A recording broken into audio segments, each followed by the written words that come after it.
Kita sudah mendapatkan gambaran tentang bagaimana dana desa kemudian mampu meningkatkan status desa dan seterusnya.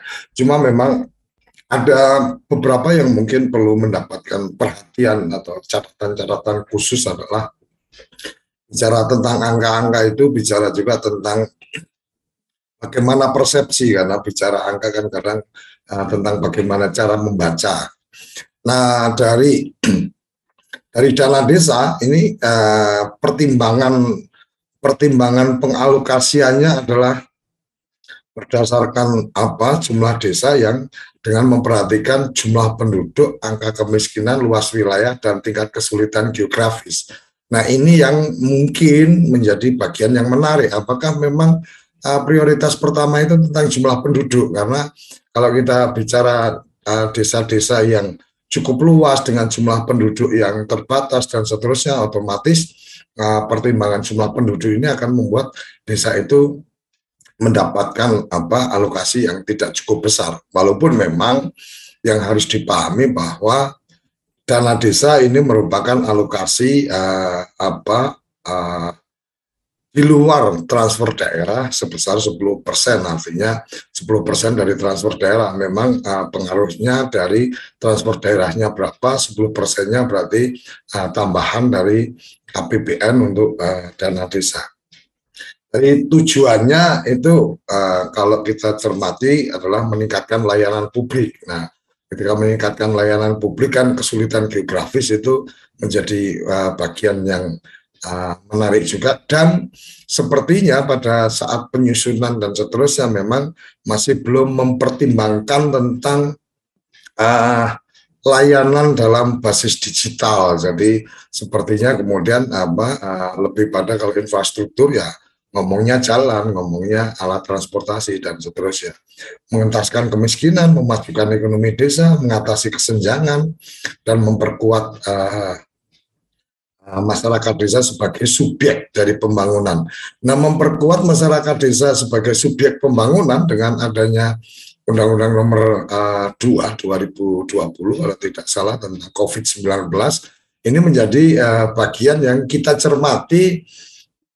Intervensi penggunaan dana desa ini memang menjadi ada berdasarkan undang-undang memang cukup punya otoritas besar pemerintah pusat untuk mengarahkan harus dipakai untuk apa. Makanya wajib 8%, wajib 30% untuk ini dan seterusnya. Itu yang mungkin teman-teman di desa merasa bahwa lu kok kita jadi nggak punya otoritas, padahal mungkin permasalahan yang dihadapi desa tidak sedramatis COVID di perkotaan umpamanya dan seterusnya. Ini bagian menarik, dan tadi sudah disinggung juga tentang proporsi dan bobot formula. Jadi 90 di awal-awal sampai 2018 kalau nggak salah ya, itu 90% porsinya adalah dibagi rata. Artinya alokasi dasar 90% dibagi rata, 10% baru jumlah penduduk, angka kemiskinan, dan seterusnya. Nah, mungkin pertimbangan-pertimbangan ini dengan adanya data-data berbicara mungkin menjadi bagian yang menarik untuk Kementerian Desa, Kementerian Perencanaan Pembangunan Nasional, dan Kementerian Keuangan untuk kemudian mencoba mengevaluasi tentang proporsi dan bobot formula. Karena kalau bicara kepada amanat undang-undang desa, maka dana desa itu adalah sumber pendapatan desa. Nah, kalau sudah sumber pendapatan desa, ya sebenarnya otoritasnya ada di desa kan gitu. Walaupun memang kalau kita bicara ada amanat untuk memberikan gambaran prioritas, itu bagaimana teman-teman di desa juga memahami bahwa prioritas penggunaan anggaran itu ya menurut saya tidak harus ya seurut yang disampaikan oleh peraturan menteri umpamanya. Oh, ini prioritas tahun ini 1, 2, 3, 4, 5 berarti harus urut 1, harus urut kedua dan seterusnya. Ya enggak juga, sebenarnya ada otoritas teman-teman di desa untuk menentukan dalam musyawarah bahwa dari prioritas itu yang paling penting atau paling mendesak untuk desanya itu prioritas yang nomor berapa. Tidak harus kemudian prioritas apa yang kemudian karena Menteri Desa prioritas pertamanya ini berarti ya harus ini, karena Presiden prioritasnya infrastruktur ya akhirnya infrastruktur diartikan fisik, bikin jalan, kemudian bikin gapura dan seterusnya. Tapi memang ini bagian menarik menjadi tantangan bersama untuk kemudian mari kita memberikan edukasi, memberikan literasi, memberikan pencerahan kepada teman-teman di desa, shareholder kebijakan. Saya lebih suka bicara shareholder karena lebih pada mereka-mereka yang punya hak untuk ikut menentukan. Jadi bukan stakeholder tapi shareholder. Siapa-siapa yang punya hak untuk ikut menentukan, dan di desa keputusan tertingginya di musyawarah desa. Semoga musyawarah desa benar-benar menjadi ajang untuk kemudian demokratisasi desa dengan kualitas demokratisasi yang lebih baik.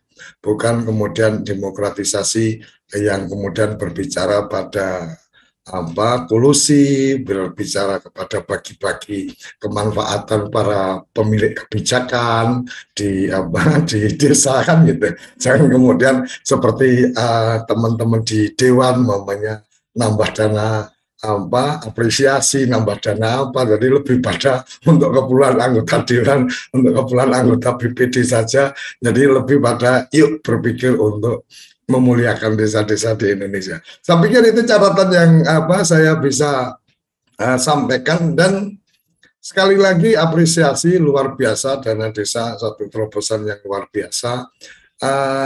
Tidak ada sesuatu yang dilahirkan langsung sempurna, tetapi tidak ada kesempurnaan tanpa kemudian kita berani mengevaluasi, tanpa berani untuk kemudian membuat refleksi pada tiap-tiap tahun umpamanya, maka ya kita tidak akan menjadi lebih baik.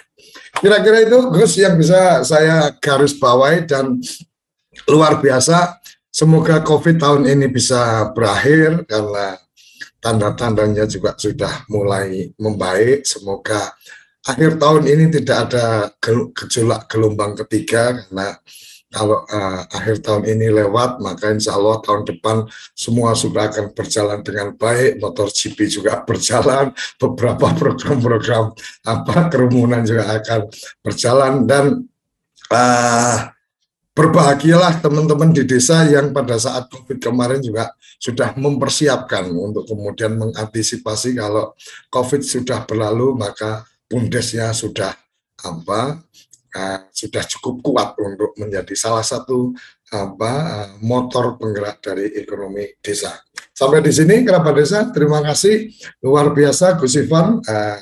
Banyak belajar kita tentang bagaimana membaca data, walaupun memang tetap kita harus juga memahami cara membaca, karena dari data yang sama siapa yang membaca pasti agenda dari pembaca data itu akan menjadi lebih utama.